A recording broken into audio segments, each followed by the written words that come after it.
ഒന്ന് പരിചയപ്പെടുത്തി കൊടുത്താട്ടെ. ഞാൻ ഷീല മാണിക്കോത്ത്. പിന്നെ എന്തെല്ലാം ആഗ്രഹങ്ങൾ, എന്തെല്ലാം ഷീലേച്ചിൻ്റെ ആഗ്രഹങ്ങൾ? രണ്ടു മൂന്ന് പാട്ട് പാടിയിട്ട് എൻ്റെ ആദ്യത്തെ പരിപാടിയിൽ അവതരിപ്പിക്കുന്ന വലിയൊരു സ്റ്റേജിൽ അവതരിപ്പിച്ചിട്ട് എല്ലാവരും കാണണമെന്ന് എൻ്റെ വലിയൊരു ആഗ്രഹം. പിന്നെ പരിഹസിക്കുന്ന ആളും കുറേ ഇടവരക്കാരുണ്ട്. ഇത് അറിഞ്ഞുകൂടാണ്ട് പാടുന്നില്ലേ, പൊട്ടൻ പാട്ടല്ലേ എന്ന് പറയുന്ന ആളെയൊന്നും ഞാൻ ഇപ്പം കണക്കാക്കുന്നില്ല. 4 വരി പാട്ട് പാടിയാലല്ലോ ഉണ്ട്. ഇത് ഞാൻ മനസ്സിൽ തന്നെ വെക്കുന്നു, പറഞ്ഞാലൊന്നും മനസ്സിലാകാതെ ആൾക്കാർ. എന്തിനാ പരിഹസിക്കുന്നത്? എന്തിനാ തെറ്റായി പാട്ട് പാടുന്നു അറിഞ്ഞുകൂടാണ്ട് പാടുന്നില്ലേ. കല്യാണ വീട്ടിലെല്ലാം പോയാൽ എങ്ങനെ പരിഹസിച്ചിട്ട് എനിക്ക് കുറേ ടെൻഷൻ ഉണ്ടായിരുന്നു. അതുകൊണ്ട് കല്യാണത്തിനെല്ലാം പോവാണ്ട് ഇന്നിന് അതെല്ലാം ഭയങ്കര ടെൻഷൻ തന്നെ.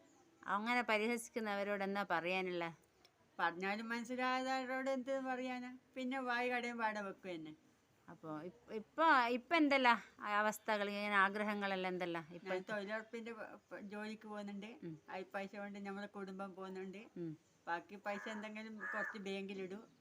എന്തെങ്കിലും ആവശ്യം വരുമ്പോൾ നമ്മളെടുക്കും. ആരല്ല കൂടെയുള്ളത്? ആരല്ല? അമ്മയും ഞാനും, വേറെ ആരുമില്ല. അമ്മ അങ്ങനെ അമ്മ പ്രായമായിന്, ഷുഗർ ജാസ്തിയുണ്ട്. ഞാൻ ഇൻസുലിൻ കുത്തുന്നുണ്ട്. മാസത്തിലും ആസ്പത്രിയിൽ പോകണം, മരുന്ന് വാങ്ങണം.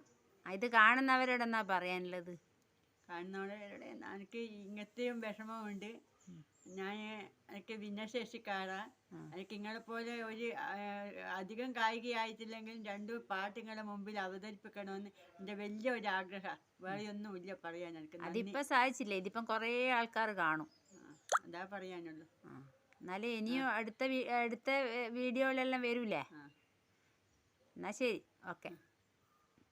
സബ്സ്ക്രൈബ് ചെയ്യാൻ പറ. സബ്സ്ക്രൈബ് ചെയ്യാം, ഷെയർ ചെയ്യാൻ, ലൈക്ക് ചെയ്യണം. ഓക്കെ.